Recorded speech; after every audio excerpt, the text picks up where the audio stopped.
मैं दिल्ली में एक फैक्ट्री में साफ सफाई का काम करता हूँ। मेरा घर फैक्ट्री से 5 किलोमीटर की दूरी पर है। मेरे पास एक साइकिल है जिससे मैं अपने घर से फैक्ट्री और फैक्ट्री से घर आता जाता हूँ। एक दिन जब मैं फैक्ट्री से घर जा रहा था तो रास्ते में मुझे एक लड़की दिखाई दी और वह मुझे घूर घूर के देख रही थी। मैं उसे टालते हुए अपने घर की ओर निकल पड़ा।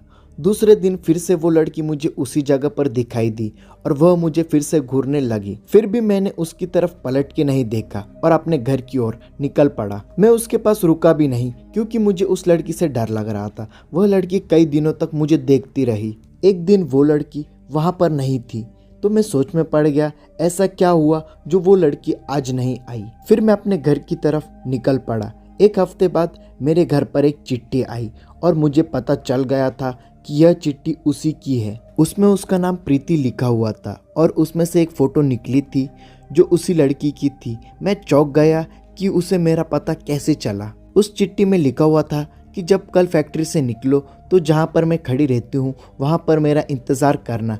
उसके दूसरे दिन मैं वहाँ पर पहुँच गया तो वो लड़की वहाँ पर नहीं खड़ी थी।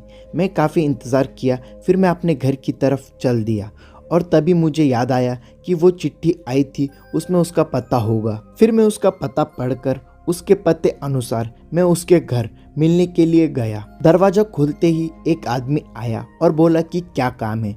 तो मैं बोला कि मुझे प्रीति से मिलना है। तो उस आदमी ने बोला कि मैं उसका पापा हूँ और प्रीति को मरे हुए 2 महीना हो चुका है। मेरे हाथ पांव कांपने लगे और मैं सोच में पड़ गया कि वह लड़की मुझे रास्ते में मिली थी जिसने मुझे चिट्ठी भेजी, वो कौन होगी। मुझे लगा कि वह उसकी आत्मा होगी। तभी प्रीति के पापा ने मुझे दिखाया कि देख लो, उसकी तस्वीर पर माला पड़ा हुआ था। तभी मैं भागकर अपने घर पहुंचा। फिर मैंने उस चिट्ठी को जला दिया और उसके दूसरे दिन बाद से ही मैंने कभी भी अनजान लोगों से मिलना और बात करना बंद कर दिया।